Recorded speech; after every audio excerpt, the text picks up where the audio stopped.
urgencias, vamos a hablar acerca de la cetoacidosis diabética y el estado hiperglucémico hiperosmolar. ¿Sí? Pues obviamente en nuestro país sabemos que hay un muy mal control de este tipo de pacientes, ¿no? El 9.2% de la población mexicana ha sido diagnosticada con diabetes. Sin embargo, imagínense la cantidad de pacientes aparte de este número que pueden tener la enfermedad. Cada año se registra un incremento de 4 millones de casos y se gastan alrededor de 3.430 millones de dólares al año para su atención y la de sus complicaciones. 98,000 personas al año fallecen por esta enfermedad secundaria a las complicaciones que esto nos da. Sin embargo, todos los pacientes diabéticos que existen en nuestro país, solamente el 80% de los diagnosticados recibe un tratamiento.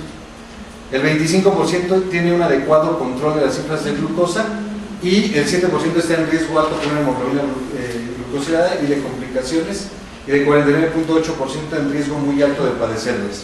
¿Cuál es el problema en nuestro país? Que si la gente se hace completamente dependiente del sistema de salud, si el paciente toma metformina o glibenclamida, lo que le den en su hospital, pero de repente se le acaba al hospital, el paciente no la compra y se espera hasta que le den el medicamento, ¿no? Esa es una situación muy compleja porque los medicamentos realmente no son tan costosos si lo compraran por fuera. De las complicaciones que se tienen de la diabetes mellitus, la cetoacidosis diabética son de 4 a 8 admisiones por cada 1000 casos y el 1% van a tener un estado hiperglucémico hiperosmolar. De estos pacientes, el 10 a 20% pueden fallecer en el caso de un estado hiperosmolar y solamente el 5% para cetoacidosis diabética. Entonces, como se dan cuenta, es un padecimiento que podemos resolver si lo diagnosticamos a tiempo y le iniciamos el tratamiento de manera adecuada, lo podemos resolver y tratar de evitar que el paciente pueda llegar a fallecer. Una cetoacidosis, cuando llega al hospital, si nosotros le damos un buen manejo, entre 12 y 24 horas debe de estar resuelta, ¿sí? Había una vez una paciente ahí en el área de choque, ahí en el hospital, que tenía cetoacidosis y nunca nadie se dio cuenta. La paciente llevaba 4 días en choque por deshidratación. Afortunadamente la paciente tomaba agua y tomaba agua y tomaba, sí, ella se hidrataba solita y le ponían un esquema de insulina y como que le mantenían así los niveles, ¿no? Pero no rompía la acidosis. Hasta ya que se inició su infusión de insulina mejoró, pero nunca no le habían dado en 4 días una gasometría, entonces no se habían dado cuenta que tenía cetoacidosis. Entonces, ¿por qué un paciente diabético puede presentar cetoacidosis? Pues lo más probable es que tenga una poca adherencia al tratamiento con la insulina. Hay muchos pacientes que se rehúsan todavía ahora a utilizar insulina, y esto no nada más en las zonas rurales, también aquí en la ciudad hay gente que incluso con grados de estudio elevados se niegan a utilizar insulina por el temor, por los mitos que existen en su utilización o porque simplemente no se quieren picar. Les decía la otra vez acerca de la paciente con acidosis que quedó con 6.6 de pH, y era una paciente que su médico, pues como se llevaban muy bien, el médico la cuidaba y como ella no le gustaba picarse, pues el doctor no le ponía insulina, ¿no? Y la paciente tenía hemoglobina glucosilada de 14, tenía triglicéridos de 4.000 cuando llegó ya a la consulta. Entonces, ese es un problema. El médico de ella falleció de complicaciones de la diabetes, por cierto. A lo mejor también no le gustaba picarse y pues se negaba. Estos pacientes van a tener una alta probabilidad de presentar procesos infecciosos, principalmente de vía urinaria, que en ocasiones es el factor desencadenante de la descompensación. Los diabéticos de reciente diagnóstico, pacientes jóvenes o incluso no tan jóvenes que no tienen como tal el diagnóstico y de repente comienzan con el malestar general, la deshidratación, y cuando se hace un estudio gasométrico encontramos que tiene alteraciones del equilibrio ácido-base. ¿En los niños con diabetes tipo 1? Sí, es muy común, ¿no? Sí, es lo más común, normalmente de 6, 8 años. Que no se lo conocen. Exacto, no se conocen con la enfermedad y de repente debutan. Sería lo más común, ¿no? Yo les comentaba a los doctores que yo tengo un amigo que a los 6 años le diagnosticaron diabetes y él al principio se cuidaba mucho, iba a congresos como de pacientes diabéticos y él llevaba un muy buen control hasta que entró a la prepa y empezó a la fiesta. Se iba a la fiesta, se ponía su insulina y se comía un Snickers para compensarse. Ahorita ya está en hemodiálisis, tiene 37 años Pero también le decía a la doctora, él va, se hemodializa, lo sube a Facebook porque cada sesión de hemodiálisis la publica en Facebook y saliendo del Facebook me lo he encontrado, sale y se va a las carnitas, sale y se va a la barbacoa, ya sea con su consomé, ¿no? O sea, él nunca tiene un buen control y desgraciadamente ya las complicaciones que tiene son muy avanzadas. Y él hizo, la primera ocasión fue pues, una cetoacidosis. El acceso a los sistemas de salud, en algunas ocasiones no hay la posibilidad de recibir un tratamiento integral. El consumo de fármacos que alteran el metabolismo de los carbohidratos, por ejemplo los esteroides, hay muchos pacientes que por cualquier proceso respiratorio les ponen dexametasona o cualquier esteroide y comienzan a tener alteración, tratamientos con inhibidores de SGLT2. Pero aquí el problema, a que decía igual a la doctora, tuve un paciente que igual llegó ya nefrópata, diabético, fue con un médico por un resfriado y le dieron dexametasona cada 8 horas y le dieron gentamicina 160 cada 12 horas. Entonces, cuando llegó el paciente, traía la glucosa en 400, 500 y la urea en 400 por la gente. Pero ya después, afortunadamente, resolvió, ¿no? Pero hay veces que desconocemos cuál es el efecto secundario de los medicamentos y eso hace que nuestro paciente pueda tener mayor complicación. Y en el caso del estado hiperglucémico hiperosmolar, las manifestaciones iniciales de diabetes mellitus en el 10 a 17% de los casos. También en esta patología, la infección se va a dar en el 30 a 60% de los casos. Es más común por omisión de los dosis de fármacos, hay veces que los abuelitos ya se les olvida tomar el medicamento y algunas patologías concomitantes como EBC, trauma, infarto. Una vez nos llegó un paciente a nosotros con 1200 de glucosa, creo que es lo más alto que yo he visto, 1200, y llegó caminando el paciente. Obviamente es muy importante saber la fisiopatología de la enfermedad, ¿no? Y esto ya todos lo hemos visto desde la escuela de medicina. ¿Qué es lo que sucede en el paciente con diabetes? Así a grandes rasgos, ¿qué es lo que sucede fisiopatológicamente? ¿Por qué el paciente hace cetoacidosis? ¿Qué pasa? Para empezar, en los diabéticos tipo 1 principalmente va a haber una deficiencia absoluta de insulina, ¿no? Y eso va a provocar que haya liposis, por eso los pacientes comienzan a bajar tanto de peso. Y hay veces que lo ven como algo bueno, oiga, pues es que está bajando de peso, pues sí, porque ya está comenzando a consumir toda la grasa que está ahí en su cuerpo, ¿no? Eso va a provocar cetogénesis y va a hacer que haya una liberación de cuerpos cetónicos que obviamente provocarán la enfermedad. Pero el problema, al no haber insulina, ¿qué sucede igual? Aparte de esto, que va a haber una elevación de las cantidades de glucosa. Y si se eleva la glucosa de manera importante, ¿qué sucede a nivel renal? Va a haber diuresis osmótica, va a haber glucosur y el paciente se va a comenzar a deshidratar y eso obviamente va a dar una alteración de la función renal y ocasionará que nuestro paciente pueda presentar hiperosmolaridad. Entonces, sí es muy importante que nosotros sepamos por qué, al menos, y le vamos a explicar al paciente por qué le está sucediendo, ¿no? ¿Cuál es el cuadro clínico que va a tener un paciente con cetoacidosis?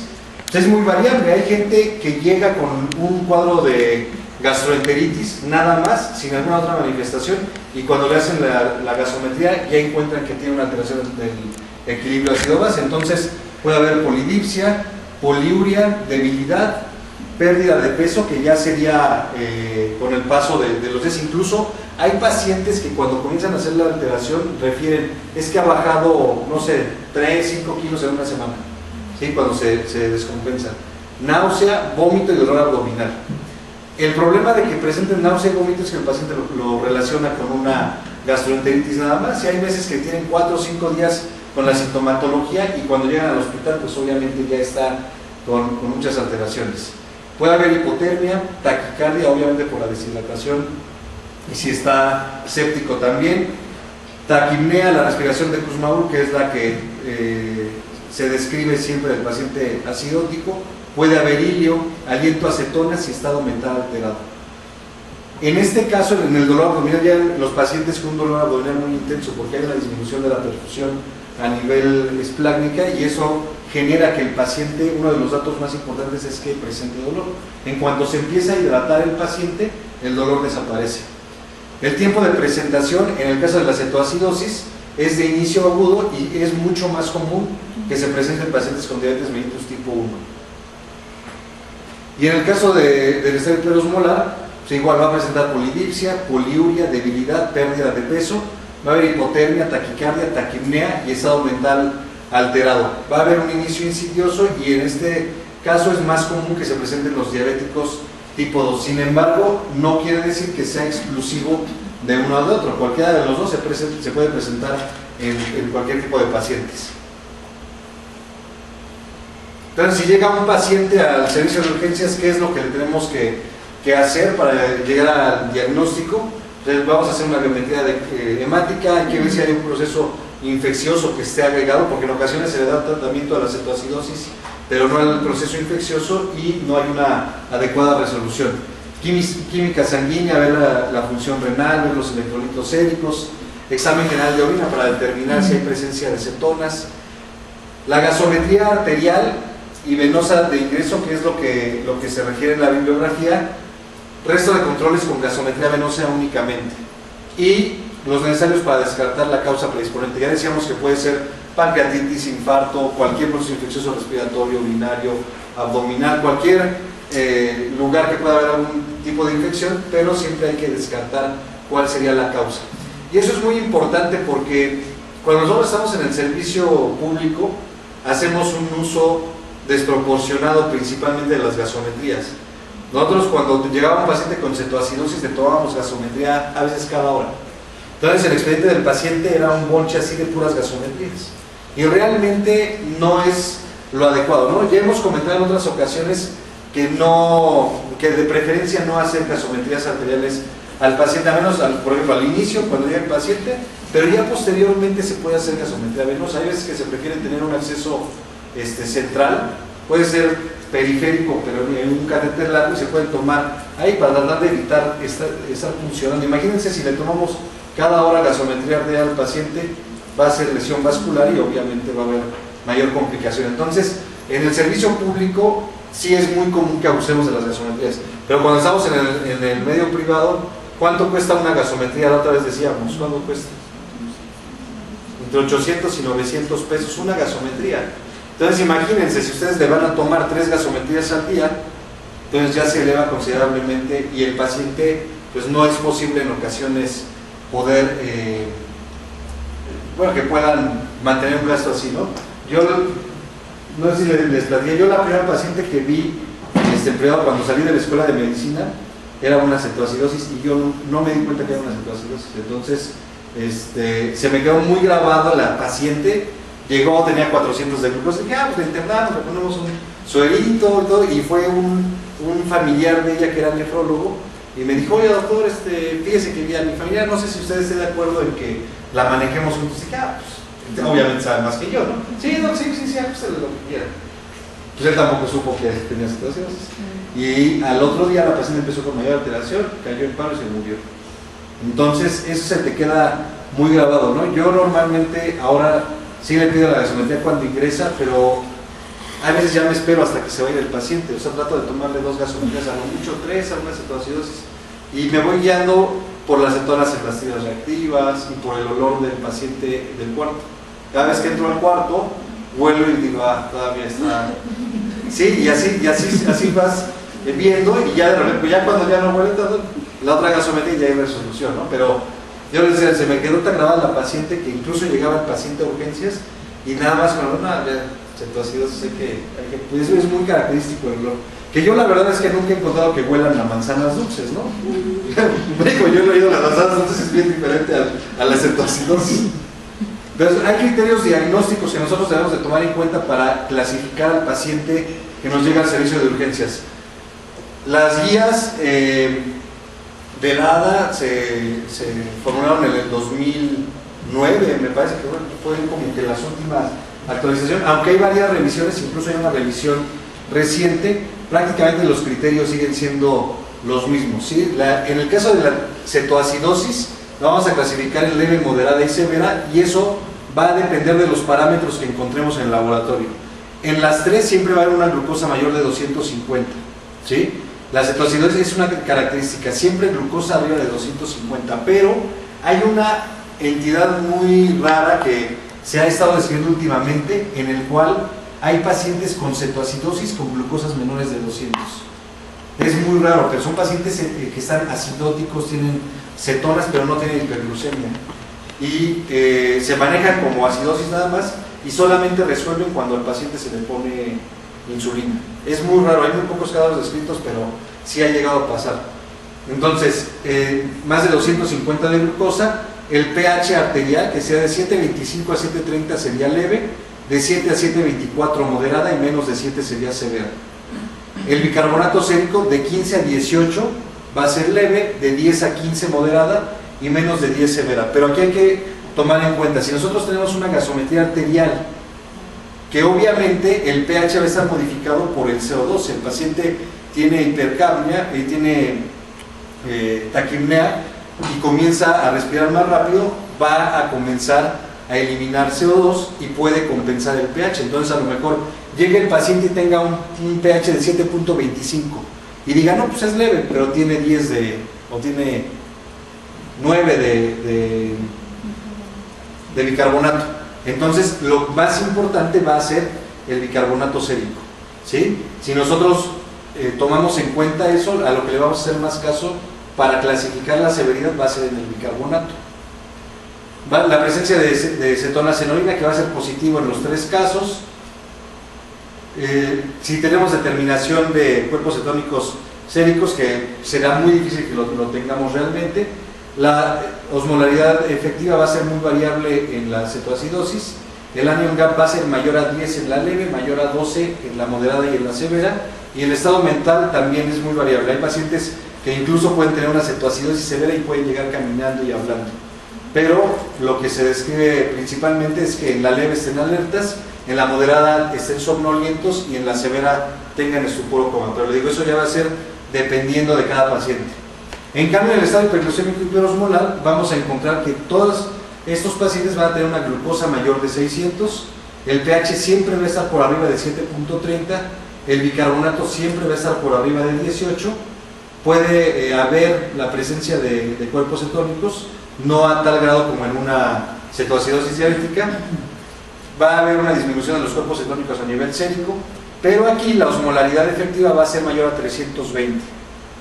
El anion gap va a ser variable y puede tener estupor o coma. Les digo, eso ya se verá dependiendo. La paciente que llegó hace unos meses que tenía pH de 6.6 llegó caminando y no tenía ninguna alteración neurológica. Cuando iba hasta en tacones y maquillada, ¿no? Y tenía 6.6, eso ya dependerá de la adaptación de cada uno de los pacientes. Pero bueno, en base a esto determinaremos si es leve, moderada, severa o si es un estado hiperosmolar. Entonces, para que nosotros hagamos un adecuado diagnóstico, es importante realizar algunos cálculos para que determinemos cuál es el anion gap, que ya cuando hablamos de gasometría habíamos hablado de esto, la osmolaridad sérica y el sodio corregido. Todos los pacientes con elevación de la glucosa van a darnos en el laboratorio una disminución de las cifras de sodio, pero hay que corregirlas de acuerdo a la cantidad de glucosa que tenga el paciente. Entonces el anion gap, ¿cómo lo sacábamos? Ya nos queda el sodio menos el cloro más el bicarbonato, ¿sí? Y en base a eso determinamos también la severidad de la cetoacidosis. El cálculo de la osmolaridad efectiva o de la tonicidad es 2 veces el sodio medido más la glucosa entre 18. ¿Sí? ¿Se acuerdan que hay otra fórmula que agrega? Urea. Y etanol. 1 entre 2.8, ¿no? Pero para la osmolaridad efectiva sería nada más así. Y el sodio corregido, también hay varias fórmulas para poder determinar el sodio corregido, ¿no? Que la que nos menciona la guía es el sodio medido más 0.016 por la glucosa menos 100, y esto si la glucosa es menor de 400. Si la glucosa es menor de 400, el sodio medido más 0.024 por la glucosa menos 100. Entonces, de acuerdo a lo que tenga en el laboratorio, vamos a hacer la corrección. Y también es muy importante que hagamos o calculemos el déficit de agua, porque esa es la cantidad de agua que le vamos a pasar al paciente.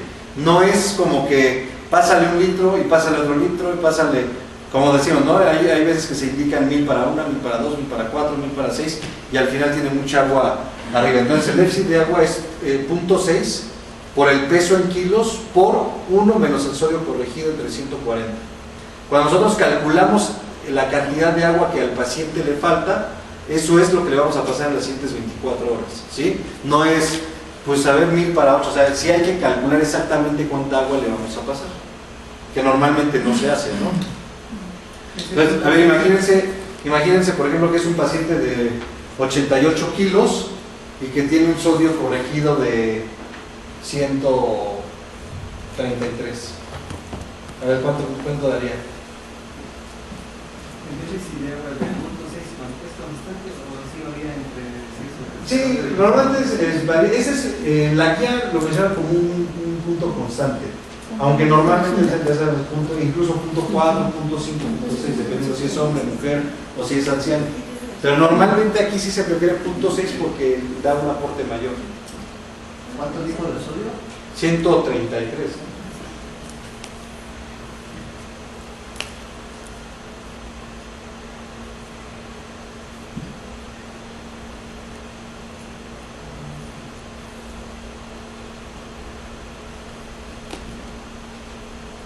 Punto da.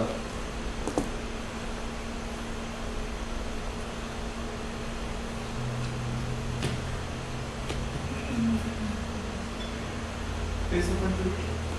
Peso dijimos 88 kilos. 2682.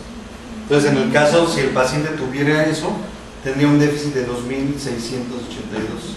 ¿Sí? 2 litros 682. O sea, no le tenemos que pasar 5 litros al paciente. O sea, es en base a lo que tenga en el laboratorio el paciente. Y eso se lo vamos a pasar normalmente en 4 horas, en 24 horas, ¿no? Ahorita, cuando veamos el algoritmo, vamos a ver algunos cambios en cuanto a los líquidos, pero normalmente siempre hay que calcular el déficit para que de igual no nos pasemos en la cantidad de agua. Hay veces que ustedes le pasan agua y el paciente se comienza a hematizar. Entonces, bueno, ¿cuál es el tratamiento de un paciente con cetoacidosis? Lo más importante es los líquidos y la insulina. Ese es el único tratamiento de la cetoacidosis. No se necesita ninguna otra cosa para poder resolver una cetoacidosis que nos llegue al hospital. Solamente líquidos e insulina y ya. ¿Sí? Cuando tenemos una alteración del potasio, principalmente vamos a agregar electrolitos y iremos modificando las soluciones de acuerdo al valor de sodio, y en muy pocos casos, si no es que en ninguno, le vamos a poner bicarbonato. El bicarbonato no es un fármaco que utilicemos en los pacientes con acidosis.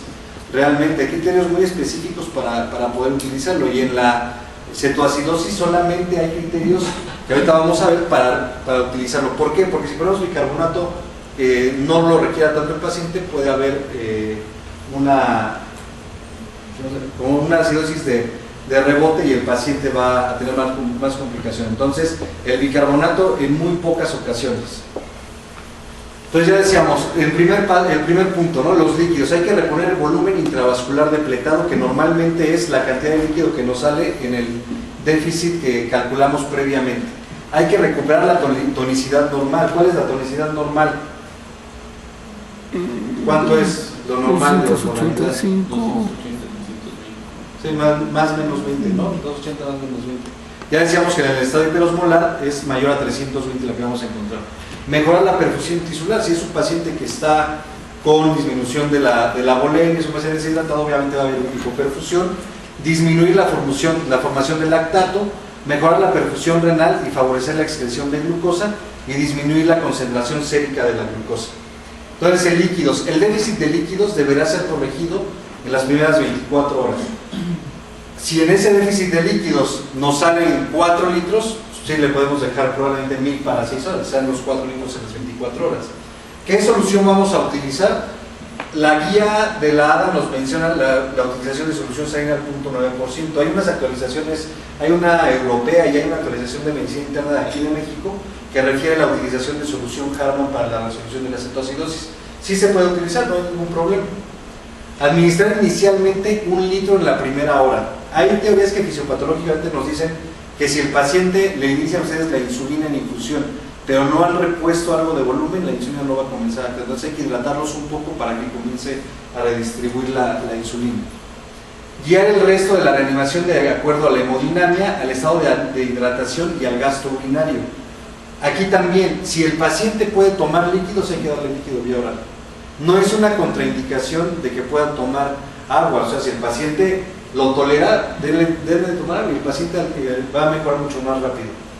En el caso de que nuestro paciente tenga hipernatremia, vamos a utilizar solución salina al 0.45%, y ya cuando la glucosa plasmática sea de 200 miligramos sobre decilitro, vamos a agregar solución glucosada al 5% para prevenir la hipoglucemia. Entonces tenemos un paciente con solución salina al 0.9% o al 0.45%, dependiendo de la cantidad de sodio, y estamos tomando las glucosas.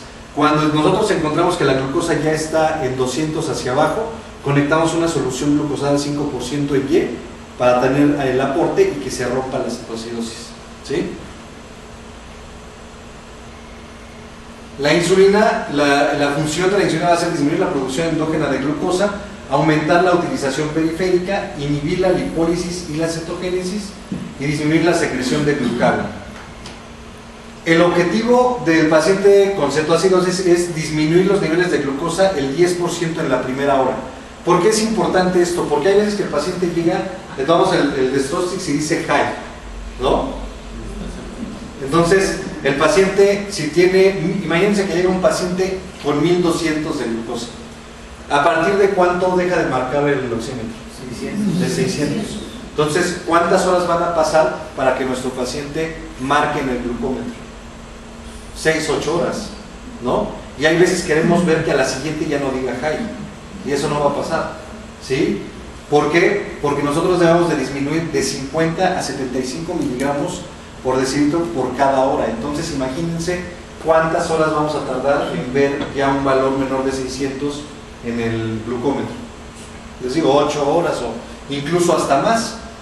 Entonces hay veces que es mejor hacerle una determinación sérica y ver si va bajando, ¿no? ¿Cómo vamos a utilizar la insulina? Normalmente vamos a utilizar insulina de acción rápida en bomba de infusión. De acuerdo a la guía, lo que menciona es la utilización de un bolo de 0.1 unidades por kilo, seguido de una infusión a 0.1 unidades kilo hora. Esto quiere decir que si tenemos un paciente de 70 kilos, le ponemos un bolo de 7 unidades y posteriormente le dejamos la infusión 7 unidades por hora, ¿sí? Si nuestro paciente, nosotros le hacemos el Dextrostix y no ha bajado la glucosa, estos 50, 75 y se mantiene igual, podemos subirle la infusión de insulina a 0.14 unidades kilo hora. Se le puede aplicar un segundo bolo de 0.14 unidades kilo posterior a los 60 minutos en el caso de que el paciente no esté disminuyendo los niveles de glucosa. Y vamos poco a poco a disminuir la insulina al llegar a 250 miligramos sobre decilitro, porque el riesgo es que haga hipoglucemia el paciente. Entonces, ya que agregamos la glucosa a los líquidos de base, como lo vimos en la diapositiva previa, vamos a comenzar a bajar la insulina. Lo teníamos probablemente a 7 unidades, bueno, entonces le bajamos a 3.5. Y ya si de repente vemos que se mantiene por debajo de 250, le bajamos a 1.5 o 2, ¿sí? Y dependiendo de los niveles de glucosa. Pero no la vamos a suspender todavía, ya ahorita vamos a ver cuándo vamos a suspender la utilización de la bomba de infusión. ¿Cómo preparamos la insulina? ¿Cómo les gusta o cómo han visto que preparan la insulina? 150 unidades en 150 de solución salina. ¿Cuánto? 150 unidades de insulina de acción rápida aforado en 150 de solución cloro de sodio al 0.9%. ¿De qué otra forma? Pueden prepararla como ustedes quieran, ¿no? O sea, no es como que a fuerza todos tengan que utilizar la misma concentración. Mientras ustedes sepan a cuánto está, pues pueden, por ejemplo, hay hospitales en los que ponen 100 en 100, ¿sí? Y así es una unidad por mililitro. Nosotros en la terapia intensiva lo utilizábamos 50 unidades en 250 mililitros de solución glucosada al 5%, porque así permitía tener un mayor control, porque si ustedes no tienen bomba de infusión y están con el va a ser muy difícil que a lo mejor le dejen 1 mililitro por hora, ¿no? Entonces la otra dilución, cada 5 mililitros es una unidad, entonces nos permite un poquito más el regular, pero si tienen bomba de infusión pueden poner 500 en 500 y van a saber que tienen una. Entonces no hay una forma específica, como ustedes una es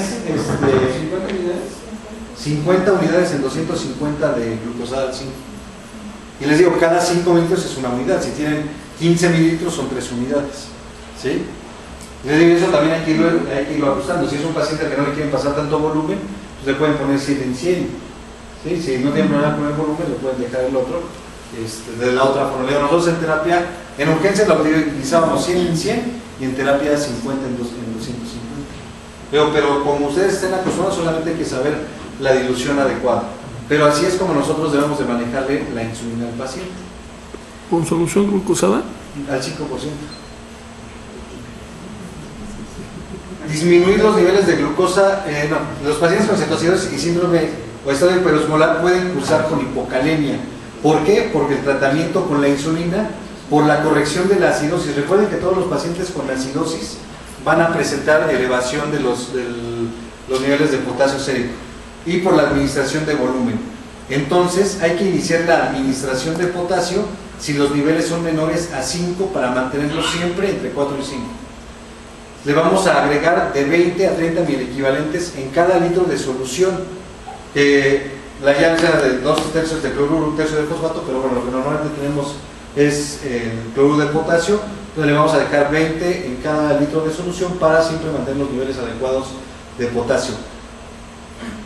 Hay también la indicación de que si el potasio baja por debajo de 3.5 tenemos que suspender la infusión de insulina hasta que nosotros elevemos las cifras del potasio.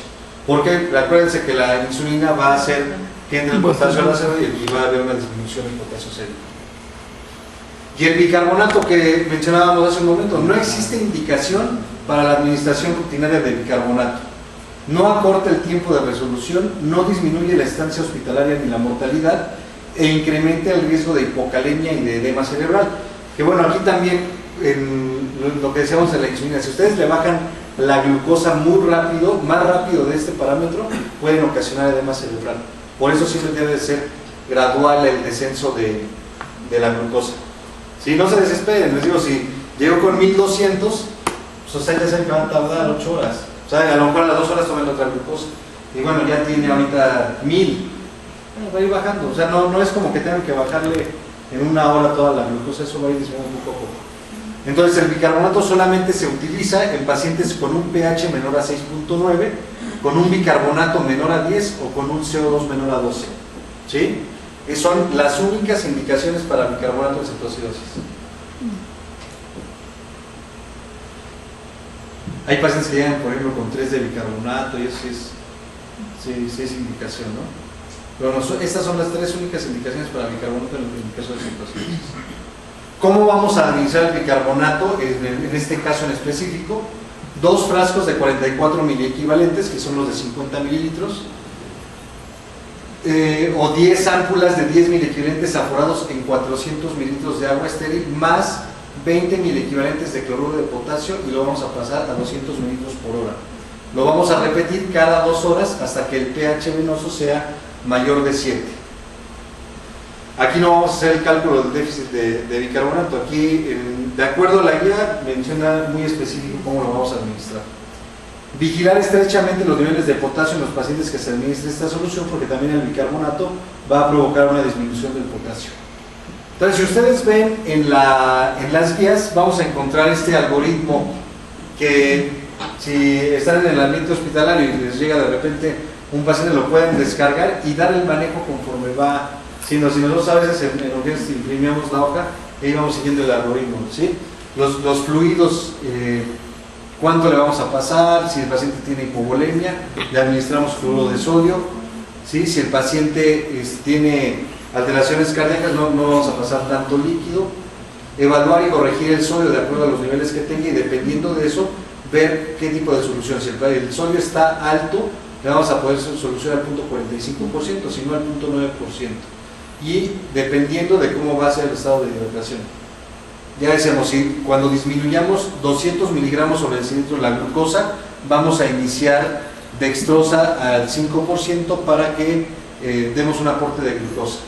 El bicarbonato solamente si hay un pH menor a 6.9 o las indicaciones que ya habíamos mencionado, repitiéndolo cada 2 horas hasta que el pH sea mayor a 7. La insulina, la administración del bolo y posteriormente la infusión, a menos que el paciente no tenga una disminución adecuada, y iremos elevando la infusión a 0.14 unidades por kilo, al igual que administrar un bolo extra de insulina de acción rápida, y la administración de potasio. Es decir, si disminuye el potasio, quitamos la infusión de insulina hasta que el potasio sea mayor. Hay una revisión de medicina interna que está en español, que es como del 2015 creo, y viene todo el algoritmo en español, la pueden, creo que viene incluso está en la nube, que esa ya estaba arriba. Guía de medicina interna del manejo de las descompensaciones. ¿Qué pacientes deben de ingresar a la unidad de cuidados intensivos? Todos aquellos que tengan una cetoacidosis diabética severa, causas predisponentes que requieran la atención del servicio, un paciente que esté chocado, que tenga elevación del lactato, que tenga un proceso séptico muy severo, o si no contamos con recursos humanos o materiales en urgencias. Pero nosotros, al estar en urgencias, tenemos que saber resolver este tipo de padecimientos. El año pasado, una enfermera que estaba en el diplomado, estaba en una unidad básica en alguna población y le llegó un paciente con cetoacidosis. Era de esas unidades de IMSS que tenían hasta laboratorio. Le llegó el paciente con cetoacidosis y ella estaba sola y no tenían forma de enviar al paciente, y ella resolvió la cetoacidosis solita en base al algoritmo. Cuando lo trasladaron al otro del paciente ya había resuelto, pero porque se inició el tratamiento y no tenían médico en esa unidad en las noches. ¿Cuándo vamos a decir que ya resolvió la cetoacidosis? Cuando encontremos una glucosa de 200 miligramos sobre decilitro y dos de los siguientes: el bicarbonato sérico mayor de 15, el pH venoso mayor a 7.3 o el anion gap mayor a 12. Esos son los criterios de que ya la cetoacidosis rompió y está resuelto. Y ahorita vamos a ver qué vamos a hacer. Ya ven que tenemos los criterios de resolución.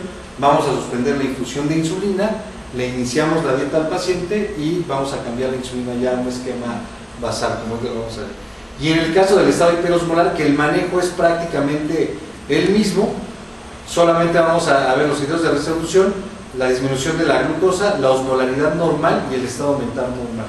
Ya cuando la osmolaridad del paciente está normal, con el cálculo que le hicimos, ya se considera que está resuelto. Ahora, hay algunos trastornos que pueden ser mixtos. Hay pacientes que pueden llegar con 800 de glucosa, estar en estado hiperosmolar, pero aparte tener cetoacidosis. El manejo es igual, no va a cambiar realmente en cuanto le vamos a pasar la insulina. La vida de la insulina media, de la insulina regular IV, es de 10 minutos. Si nosotros la suspendemos de manera abrupta, pues se puede causar hiperglucemia de rebote, cetogénesis y acidosis metabólica. Entonces, ¿cómo vamos a hacer la transición a insulina subcutánea? Antes de que nosotros suspendamos la infusión de insulina, vamos a administrar la insulina basal 2 horas previo a que le retiremos la infusión, ¿sí? Para que cuando retiremos la infusión, el efecto de la insulina basal ya esté actuando en el organismo del paciente y no haya un rebote. Ahora, hay una guía, incluso hay un artículo que refiere a la utilización de insulina basal desde el inicio, ¿sí? La utilización de insulina glargina, llega el paciente y en lugar de pasarle el bolo de rabia, se le pone insulina glargina y se deja la infusión, y se supone que disminuye la utilización de insulina de acción rápida y mejora el control del paciente. También se puede decir, pero bueno, en base a la guía es así. Entonces, administrar insulina basal 2 horas antes de retirar la infusión. ¿Qué insulina basal le vamos a sacar al paciente? Puede ser NPH o glargina, la que ustedes tengan, no hay ningún problema. Vamos a iniciar un régimen con una insulina basal para cubrir los requerimientos y una insulina de acción rápida para cubrir requerimientos de acuerdo a las dosis que vayamos tomando. La dosis total de insulina va a ser de 0.5 unidades por kilo. 2/3 los vamos a utilizar en el desayuno y 1/3 en la cena cuando utilizamos NPH. O en ocasiones utilizamos la insulina NPH 2/3 de la dosis matutina y nocturna, y el tercio siguiente lo vamos a utilizar, en la insulina regular o la insulina rápida, igual vamos a utilizar durante la mañana y durante la noche. Ahorita que veamos el taller de insulina, vamos a ver en qué momento vamos a ir administrando las insulinas y cuánto tiempo va a tener de duración cada una. En cambio, si nosotros decidimos utilizar insulina glargina, de esta dosis de 0.5 unidades por kilo, el 50% lo vamos a dejar basal y el restante 50% en bolos preprandiales, pero de insulina rápido. ¿Ok? Entonces, bueno, el manejo realmente solo es líquidos e insulina. Y es, si ustedes siguen el algoritmo como lo menciona en esta parte, la cetoacidosis debe de resolver 12, 24 horas a lo mucho. Una cetoacidosis que no resuelve en las primeras 24 horas es porque el manejo está mal. ¿Sale? Entonces tenemos, incluso hay artículos que dicen que si se empieza a manejar bien cetoacidosis que lo resuelven en 6 horas. Pero eso ya dependerá de qué tanto se le esté pegado ya al paciente. ¿Cada cuánto le vamos a tomar la glucosa? Lo ideal es que cada hora estemos viendo la glucosa del paciente. Hay que estar, eso sí, hay que estarlo picando, ¿no? Pero entre más apego tengamos a él, el paciente va a resolver. Muy pocos pacientes se mueren. Los que se mueren, lo que me ha tocado ver que se mueran por una cetoacidosis son los que tienen algún proceso infeccioso que difícilmente se va a resolver. Pero normalmente todos van a resolver. ¿Alguna duda? ¿Quieren comentar algo de cetoacidosis? ¿No? Bueno, bajen la guía, creo que en la 9 está la guía de cetoacidosis, la de la ADA, y está la revisión de medicina interna. Y hay una revisión de este año, también se las voy a subir para que vean, pues realmente el manejo no ha cambiado, ¿no? Entonces, bueno, vamos a ver lo de las insulinas.